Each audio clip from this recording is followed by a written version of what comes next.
Dear students, BCom fifth semester 2020 മാർച്ചിൽ നടത്തിയ private എക്സാമിനേഷൻ്റെ question paper അതാണ് നമ്മൾ ഈ ഒരു വീഡിയോയിൽ ഡിസ്കസ് ചെയ്യാൻ ഉദ്ദേശിക്കുന്നത്. റെഗുലർ സ്റ്റുഡൻസിന് വേണ്ടിയുള്ളതല്ല, പ്രൈവറ്റ് സ്റ്റുഡൻസിന്. പക്ഷേ ഈ ഒരു ക്വസ്റ്റ്യൻ പേപ്പറിൽ വളരെ ഡീറ്റെയിൽഡ് ആയിട്ടൊരു വൈഡ് കവറേജ് കണ്ടു. അപ്പോൾ അതുകൊണ്ടാണ് ഈ ഒരു ക്വസ്റ്റ്യൻ പേപ്പർ സെലക്ട് ചെയ്ത് ഡിസ്കസ് ചെയ്യാൻ ഉദ്ദേശിക്കുന്നത്.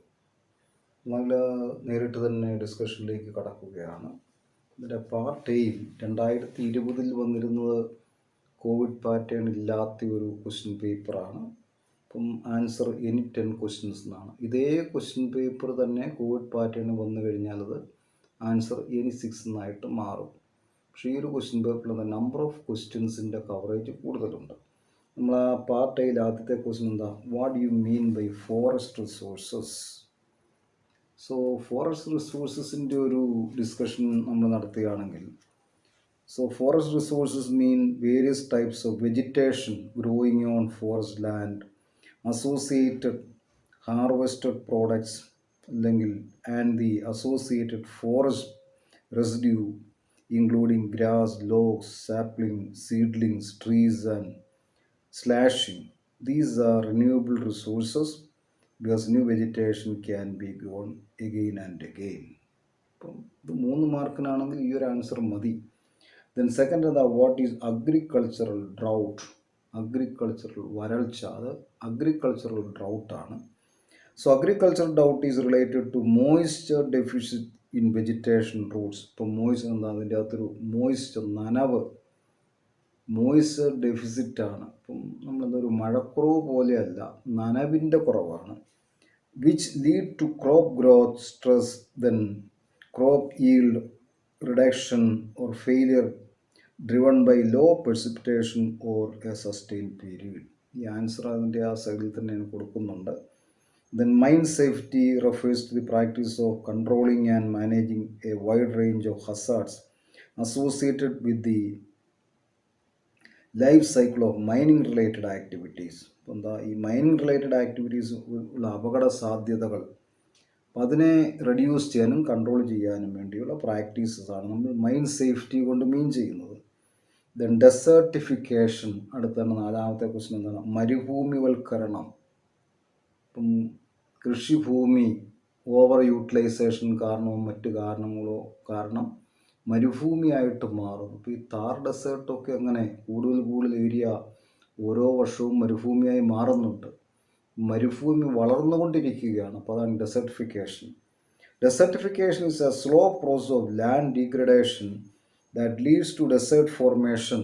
ഇപ്പം മണ്ണിൻ്റെ ക്വാളിറ്റി കുറയുന്നു, ഭൂമിയുടെ ക്വാളിറ്റി കുറയുന്നു, വൃക്ഷങ്ങൾ നശിക്കുന്നു, വരളുന്നു, മരുഭൂമിയായിട്ട് മാറുന്നു. The main cause of desertification is not drought but mismanagement of land, including overcultivation, overgrazing and felling of trees for fuels and other uses. ഇത് നമ്മുടെ എത്രയാണ്, 4ാമത്തെ ക്വസ്റ്റ്യൻ ആണ് ഡെസർട്ടിഫിക്കേഷനിൽ. 5ാമത്തെ question, what are the aesthetic, social and cultural values of biodiversity. ഇപ്പം നമ്മുടെ aesthetic, beauty conscious ആണോ, social and cultural values. So aesthetic and social. The social value of biodiversity includes aesthetic, then recreational, cultural and spiritual values. Apart from the local use of or sale of products of biodiversity, there is the social aspect in which more and more resources are used by affluent societies. സാമ്പത്തികമായിട്ട് ഉയർന്നു നിൽക്കുന്ന സൊസൈറ്റികൾ, affluence societies, അവർ കൂടുതൽ റിസോഴ്സസിനെ ഉപയോഗിക്കുന്നു. നമ്മുടെ ഇന്ത്യയും European രാജ്യങ്ങളും ഒക്കെ ആയിട്ട് കൺട്രോൾ ചെയ്ത് യൂറോപ്യൻസ് ഉപയോഗിക്കുന്ന റിസോഴ്സസിൻ്റെ ഒരു 5-1 10 പോലും ഇന്ത്യയിലെ ആൾക്കാർ ഉപയോഗിക്കുന്ന കാണില്ല. Then aesthetic value of biodiversity contributes to human wellbeing and cultural experiences. It encourages people to protect what they find beautiful. എന്താ പറയുക, എസ്തെറ്റിക് വാല്യൂ ആളുകളെ പ്രേരിപ്പിക്കുന്നു. എന്താണോ മനോഹരമായിട്ട് തോന്നുന്നത് അതിനെ സംരക്ഷിക്കാനുള്ളൊരു മനസ്സ് ആളുകളിൽ ജനിപ്പിക്കുന്നതിന് എസ്തെറ്റിക് വാല്യൂ ഓഫ് ബയോഡൈവേഴ്സിറ്റി ആളുകളെ സഹായിക്കുന്നു. ഇതിന് 6ാമത്തെ ക്വസ്റ്റ്യനാണ് വാട്ടർ പൊല്യൂഷൻ, ജലമലിനീകരണം. Water pollution is the contamination of water sources. Contamination ആണ്. Water pollution is the contamination of water sources by substances which make the water unusable for drinking, cooking, cleaning, and other human activities. Pollutants include chemicals, trash, bacteria, and parasites. Water എന്താ contaminate ചെയ്യപ്പെടുന്നു, മലിനമാക്കപ്പെടുന്നു. അതോടുകൂടി ഇത് എന്താണ് human കൺസംഷന് പര്യാപ്തമല്ലാതായിട്ട് മാറുന്നു. Water pollution, ജലമലിനീകരണം. Then expand ആണത്. നമ്മൾ കൊണ്ട് മീൻ ചെയ്യുന്നത് എന്താണ്? Environmental audit. So refers to an assessment or verification of the extent to which an organization is observing practices which minimize the harm to the environment. അപ്പം ഒരു ഓർഗനൈസേഷൻ്റെ പ്രവർത്തനങ്ങൾ environment ഉണ്ടാക്കുന്ന ഹാംഫുൾ ആസ്പെക്റ്റ് പരമാവധി കുറച്ചുകൊണ്ട് വരാനുള്ള എന്തൊക്കെ പ്രവർത്തനങ്ങളിലാണ് ഒരു ഓർഗനൈസേഷൻ ഏർപ്പെട്ടിരിക്കുന്നതെന്ന് കണ്ടെത്തുന്നതിന് വേണ്ടിയുള്ള ഒരു ഓഡിറ്റാണ് environmental audit. Is a tool design to provide information on environmental performance to the right people at right time. Environmental audit or അവിടെ എക്സ്പാൻഡ് എന്നേ ഉള്ളൂ, environmental audit. Then 8th one is advantages of green accounting. Green accounting, what do you mean by green accounting? Then again, advantages of green accounting.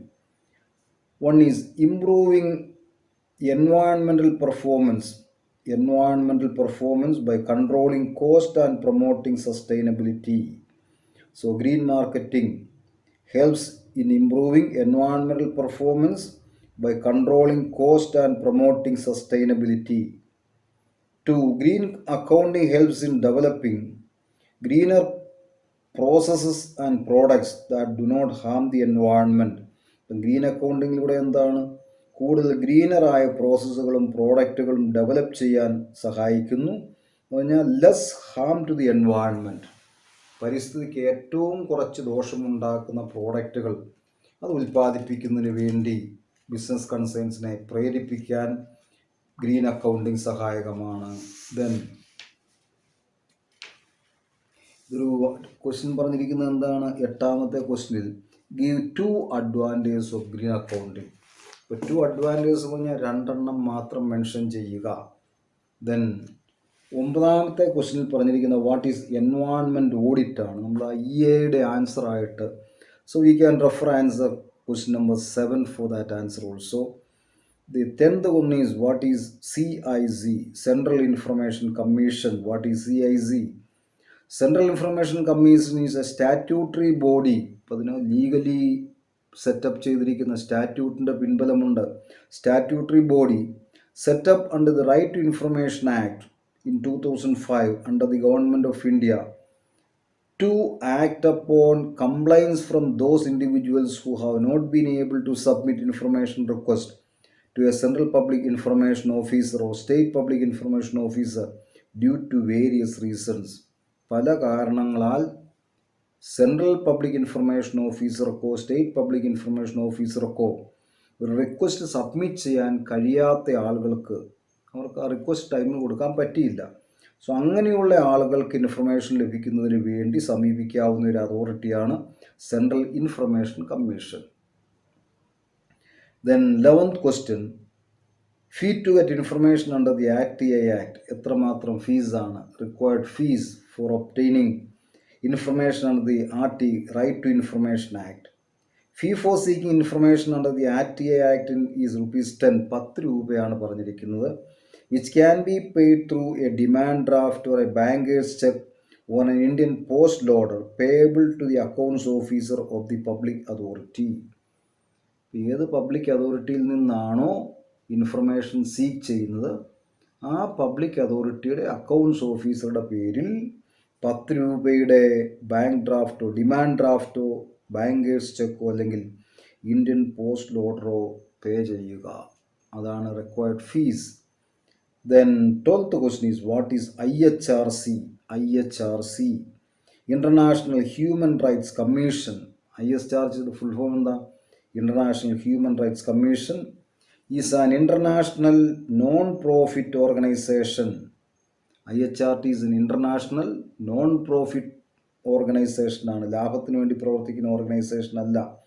then dedicated to implementing the Universal Declaration on Human Rights. അപ്പം IHRG is dedicated to the implementation of Universal Declaration on Human Rights at regional, national and international levels. എന്താ regional ലെവലും national ലെവലും international ലെവലും universal declaration on human rights അത് നടപ്പിലാക്കുന്നതിന് വേണ്ടി implement ചെയ്യുന്നതിന് വേണ്ടി സെറ്റപ്പ് ചെയ്തിരിക്കുന്ന ഒരു നോൺ പ്രോഫിറ്റ് ഓർഗനൈസേഷനാണ്. That's an international organization, that is IHRC. ഈ 12 ക്വസ്റ്റ്യൻസാണ് സെക്ഷൻ എയിൽ കൊടുത്തിരിക്കുന്നത്. ഇതിൻ്റെ അകത്തെന്താ ഈ പാറ്റേൺ, പഴയ പാറ്റേൺ വന്നു കഴിയുമ്പോൾ ഇത് നമ്മുടെ ഈ പ്രൈവറ്റ് എക്സാമിനേഷൻ്റെ പാറ്റേൺ ഡിഫറെൻ്റ് ആണ്. ഈ പാറ്റേൺ നിങ്ങളെ ഒന്ന് പരിചയപ്പെടുത്തുന്നതിനും അതുപോലെ കൂടുതൽ ക്വസ്റ്റ്യൻസ് കവറേജ് ഉണ്ട്. പിന്നെ പഠിക്കുന്ന സിലബസ് ഒന്ന് തന്നെയാണ്. അതുപോലെ തന്നെ കവർ ചെയ്യുന്ന അല്ലെങ്കിൽ ഫോളോ ചെയ്യുന്ന റെഫറൻസ് ടെക്സ്റ്റുകളും ഒന്ന് തന്നെയായിരിക്കും. 2020 ശേഷം ഇവരുടെ ഇത് റെഗുലർ സ്റ്റുഡൻസിനും പ്രൈവറ്റ് സ്റ്റുഡൻസിനും ഒരേ ക്വസ്റ്റ്യൻ പേപ്പറാണ് കൊടുക്കുന്നത്. ഒരു വ്യത്യാസം, പ്രൈവറ്റ് സ്റ്റുഡൻസിന് ഇൻറ്റേർണൽ മാർക്ക് 20 വേണ്ടിയിട്ടൊരു മൾട്ടിപ്പിൾ ചോയ്സ് പാർട്ടും കൂടെ ഉണ്ടെന്ന് മാത്രം. അതുകൊണ്ട് ഈ ക്വസ്റ്റ്യൻ പേപ്പർ നിങ്ങൾക്ക് സഹായകമായിരിക്കും. കാരണം ഇതിൻ്റെ അകത്ത് കുറേയേറെ ക്വസ്റ്റ്യൻസ് കവറപ്പായിട്ടുണ്ട്. നമ്മൾ ആ രണ്ടാമത്തെ പാർട്ടിലേക്ക് പോവുകയാണ്. That is part B, second പാർട്ടാണ് പാർട്ട് ബി. ഇവിടെ ആൻസർ 6 ക്വസ്റ്റ്യൻസ് ആണ്. ഇപ്പം 5 മാർക്കിൻ്റെ ക്വസ്റ്റ്യൻസ്. ഇത് കോവിഡ് പാറ്റേൺ വന്നു കഴിയുമ്പോൾ വ്യത്യാസം ഉണ്ടാകും. 4 ക്വസ്റ്റ്യൻ എഴുതിയാൽ മതി. 8 മാർക്കുണ്ട്, 32 മാർക്ക് കിട്ടും. ഒരു 8 മാർക്കിന് കവറപ്പ് ചെയ്യേണ്ട രീതിയിലാണ് ഇവിടെ ഈ ആൻസേഴ്സ് എല്ലാം ഡ്രാഫ്റ്റ് ചെയ്തിരിക്കുന്നത്. ഈ ആൻസർ കീയിൽ കൊടുത്തിരിക്കുന്ന ആൻസേഴ്സ് അതേപടി പഠിച്ചെടുക്കുന്നതിന് വേണ്ടിയിട്ടല്ല. ഇതൊരു നിങ്ങൾക്കൊരു ഗൈഡൻസ് തരുന്നതിന് വേണ്ടിയിട്ടാണ്. ഇതിലെ പോയിന്റുകൾ ഒരല്പം കൂടി എലാബറേറ്റ് ചെയ്ത് എഴുതിയാൽ മതി. നമ്മൾ ആ പാർട്ട് ബിയിൽ വന്നിരിക്കുന്നത് എന്താണ്? പാർട്ട് ബിയിൽ 13ാമത്തെ ക്വസ്റ്റ്യനാണ് ആദ്യം പാർട്ട് ബി. നമ്മൾ ആ problems associated with natural resources, നമ്മുടെ പ്രകൃതി വിഭവങ്ങളുമായിട്ട് നാച്ചുറൽ റിസോഴ്സ് പ്രധാനപ്പെട്ട പ്രോബ്ലംസ് എന്തൊക്കെയാണ്? The biggest problem associated with natural resource is the problem of over exploitation. ഇപ്പം നാച്ചുറൽ റിസോഴ്സസുമായിട്ടുള്ള ഏറ്റവും വലിയ പ്രശ്നമാണ് over exploitation of natural resources. It is the use of these resources for economic growth which often leads to degradation of the environment. Overutilization of natural resources might lead the man to his own grave. ഇങ്ങനെ ഈ ഓവറായിട്ട് natural utilise ചെയ്ത് കഴിഞ്ഞാൽ എന്താ? ഒരിക്കൽ മനുഷ്യൻ തന്നെ അവൻ്റെ ഗ്രേവ് തോണ്ടും, ശവക്കുഴി തോണ്ടുമെന്നാണ് പറയുന്നത്. The major problems associated with natural resources can be explained as below. One is land degradation, soil erosion, desertification. ഈ പോയിന്റുകൾ എക്സ്പ്ലെയിൻ ചെയ്യണം. ലാൻഡുമായിട്ട് ബന്ധപ്പെട്ടുള്ള പ്രോബ്ലം എന്താണ്?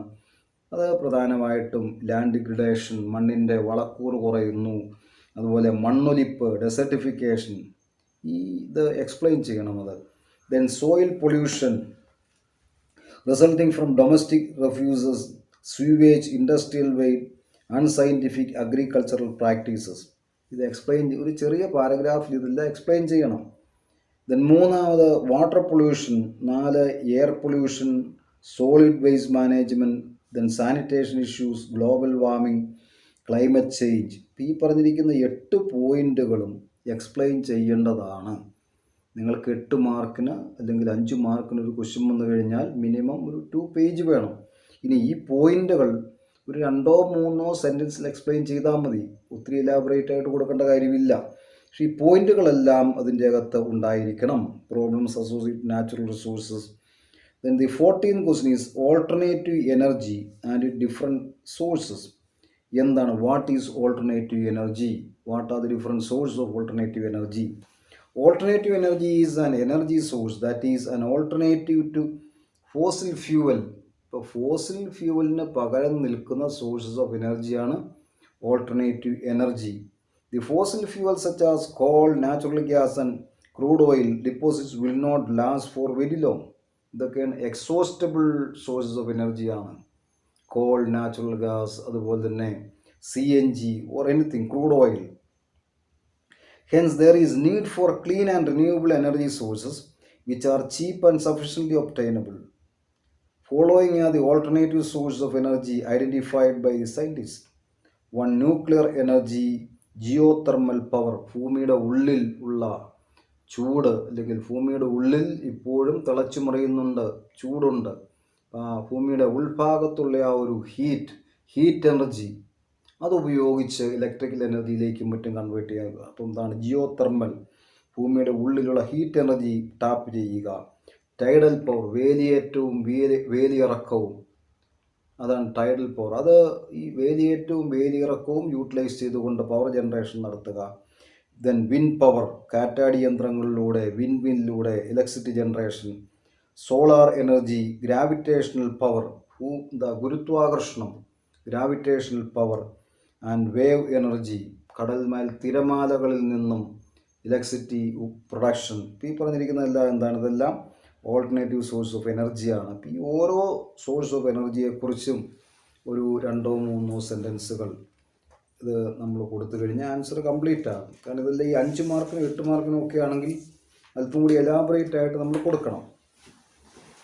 ദെൻ 15ാമത്തെ question, 15th one, structure and function of forest ecosystem. ഇപ്പോൾ different എക്കോസിസ്റ്റത്തിൽ forest എക്കോസിസ്റ്റത്തിൻ്റെ സ്ട്രക്ചറും അതുപോലെ തന്നെ ഫങ്ഷൻസുമാണ്. The important components of forest ecosystem are plants, animals and microorganisms that live in coordination with the abiotic factors of the environment. ഈ പ്ലാന്റ്സും അതുപോലെ തന്നെ micro ഓർഗനിസംസും ആനിമൽസും ഒക്കെ എന്താണ്? ബയോട്ടിക് ഫാക്ടേഴ്സാണ്. ഈ ബയോട്ടിക് ഫാക്ടേഴ്സ് എല്ലാം തന്നെ അബിയോട്ടിക് ഫാക്ടേഴ്സുമായിട്ട് യോജിച്ച് ഒരു ഫോറസ്റ്റ് ഏരിയയിൽ നിലനിൽക്കുന്നു. Then important functions, energy and nutrient flow, then and flow and cycling. From energy and nutrient flow cycle. Then biomass production. 3, decomposition of dead organic matter, carbon storage, water and air purification. ഇതെല്ലാം നമ്മൾ example കൊടുത്ത് വേണം explain ചെയ്യാനായിട്ട്. അതായത് structure and functions of forest എക്കോസിസ്റ്റമാണ്. ഇതിനകത്ത് ഈ hand writing നിങ്ങൾക്ക് മനസ്സിലാകാൻ ബുദ്ധിമുട്ടുള്ളത് കൊണ്ട് ഈ ഞാൻ എക്സ്പ്ലെയിൻ ചെയ്യുന്ന ഓഡിയോയും കൂടെ ശ്രദ്ധിച്ചിട്ട് വേണം ഈ ആൻസേഴ്സൊക്കെ നിങ്ങൾ ഡ്രാഫ്റ്റ് ചെയ്യാനായിട്ട്. Then 16th one is write a short note on consumerism and waste products. Consumerism എന്താ? ആവശ്യമില്ലാതെ പുതിയ പുതിയ സാധനങ്ങൾ വാങ്ങി ഉപയോഗിക്കുകയും പെട്ടെന്ന് തന്നെ വേസ്റ്റായിട്ട് മാറ്റിക്കളയുകയും ചെയ്യുന്നു. Consumerism is related to the constant purchasing of new goods with little then attention to their true need. Then durability, product origin or the environmental consequences of their manufacture and disposal. എൻവയോൺമെൻറ്റിനെ കുറിച്ചോ അല്ലെങ്കിൽ ഉപയോഗത്തെക്കുറിച്ചോ ഡ്യൂറബിലിറ്റിയെക്കുറിച്ചോ യാതൊരു ചിന്തയുമില്ലാതെ പുതിയ പുതിയ ഉൽപ്പന്നങ്ങൾ വാങ്ങി ഉപയോഗിക്കുന്ന ഒരു കൾച്ചറാണ് consumerism. Then therefore the reuse of the goods and waste utilization should become a part of production consumption cycle.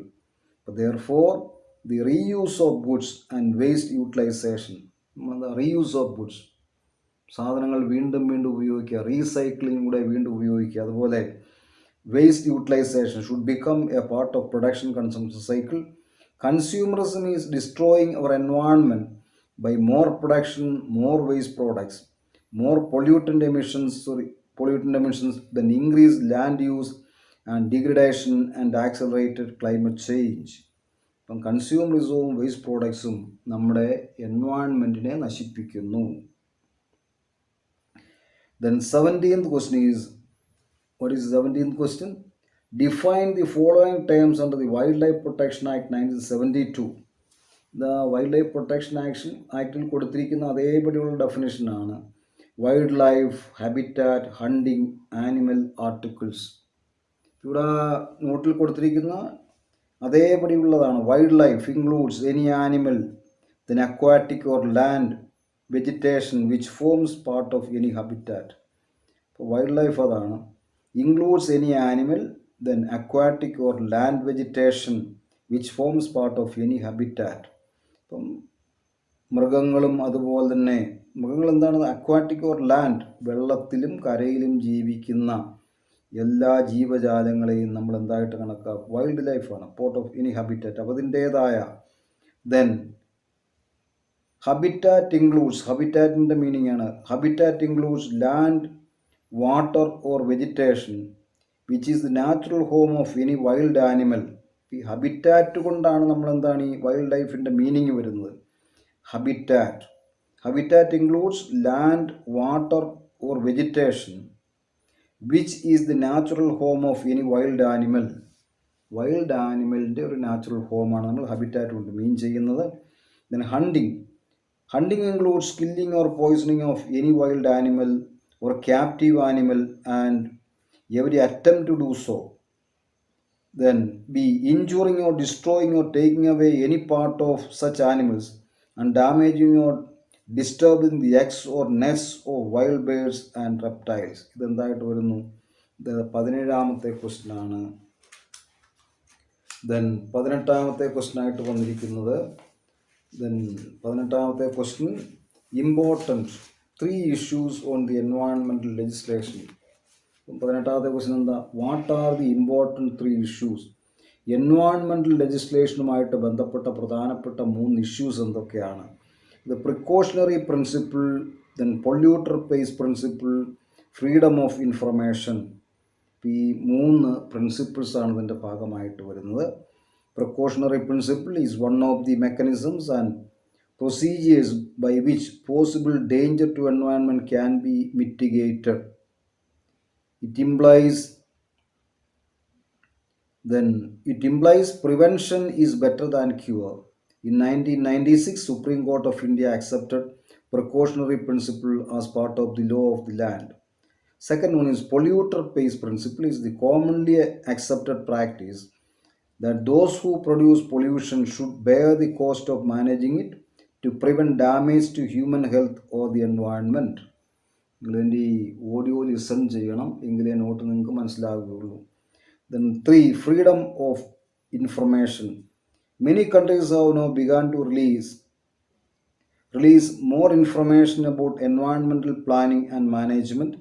Freedom of information laws allow access by the general public to the data held by national government. They establish then right to know legal process by which requests may be made for government held information to be released freely or a nominal cost. ഈ 3 കാര്യങ്ങൾ എന്താണ്? പ്രധാനമായിട്ടും environmental ലെജിസ്ലേഷനുമായിട്ട് ബന്ധപ്പെട്ട 3 ഇഷ്യൂസാണ്. 18ാമത്തെ ക്വസ്റ്റ്യനാണ്. നമുക്ക് 19ാമത്തെ question. Then initiatives taken by the public sector banks to promote green banking. ഇതൊരു 10 പോയിന്റുകളാണ്. ഗ്രീൻ ബാങ്കിങ് ഇതൊക്കെ നമുക്ക് റെഫറൻസ് ടെക്സ്റ്റുകളിൽ നിന്നൊക്കെ കിട്ടുന്നതാണ്. അത് നിങ്ങൾ ഈ നോട്ടൊന്ന് നോക്കി അത് കവർ ചെയ്താൽ മതി. ഇപ്പം ഗ്രീൻ ബാങ്കിങ്ങുമായിട്ട് ബന്ധപ്പെട്ട initiatives taken by public sector banks to promote green banking. അത് പ്രധാനമായിട്ടും ഗ്രീൻ ബാങ്കിങ്ങിൻ്റെ എന്തൊക്കെ ഇനിഷ്യേറ്റീവാണ് എടുത്തിരിക്കുന്നത്? ഒരു 10 പോയിന്റ്സ് നിങ്ങൾ നോട്ട് ചെയ്താൽ മതി. ഗ്രീൻ ബാങ്കിങ് ഇനിഷ്യേറ്റീവ് നമ്മളെന്താ എക്കോ ഫ്രണ്ട്ലി ആക്ടിവിറ്റീസാണ്. ഇപ്പം പേപ്പർ യൂസ് പരമാവധി കുറച്ച് കൊണ്ടുവരിക, നെറ്റ് ബാങ്കിങ് പ്രോത്സാഹിപ്പിക്കുക, അതുപോലെ ബാങ്ക് പ്രമിസസിൽ എന്താണ് അവർ ചെയ്യുന്നത്? സോളാർ പാനൽസ് ഇൻസ്റ്റോൾ ചെയ്യുക, വിൻഡ് മിൽ അതുപോലെയുള്ള പവർ ജനറേഷൻ പ്രോജക്റ്റുകൾക്ക് കൂടുതൽ ഫണ്ടിങ് നടത്തുക, ഗ്രീൻ പ്രോജക്റ്റുകൾക്ക് ഈസി ലോൺ കൊടുക്കുക, അങ്ങനെ കുറേയേറെ കാര്യങ്ങളുണ്ട്. അപ്പോൾ അത് നിങ്ങളൊരു 10 പോയിൻ്റാണ്. ആ 10 പോയിൻ്റ് ഈ നോട്ട്സിലുണ്ട്, അത് നോക്കി പഠിക്കുക. Then which are the information exempted from disclosure. അത് 20ാമത്തെ ക്വസ്റ്റ്യനാണ്. Exempted from disclosure. അപ്പോൾ അതൊരു സെക്ഷൻ 8 കൊടുത്തിരിക്കുന്ന കാര്യങ്ങളാണ്. അപ്പോൾ അത് പെട്ടെന്ന് തന്നെ ഒന്നുകൂടെ പറഞ്ഞേക്കാം. Information exempted from disclosure. Section 8 of the right to information act 2005 sets out certain situations in which information need not be disclosed. ചില പ്രത്യേക സാഹചര്യങ്ങളിൽ ഇൻഫർമേഷൻ വെളിപ്പെടുത്തേണ്ട കാര്യമില്ല പബ്ലിക് അതോറിറ്റിക്ക്. Following are the categories of information specified under section 8. A. Information that would affect the sovereignty, integrity and security of India. B. Information expressly forbidden by any court of law or disclosure of which may constitute contempt of court. ഇപ്പം കോടതി നിരോധിച്ചിട്ടുണ്ടെങ്കിൽ അങ്ങനെയുള്ള information information the disclosure of which may cause breach of privilege of the parliament or state legislature വെളിപ്പെടുത്തി കഴിഞ്ഞാൽ അത് breach of special privilege rights of parliament or state legislator ആകും. The information including trade secrets or intellectual property disclosure of which would harm the competitive position of third parties, that will affect the competitive position of third parties. Information available to a person in his fiduciary relationship. Then information received in confidence from a foreign government, information that would impede the process of investigation.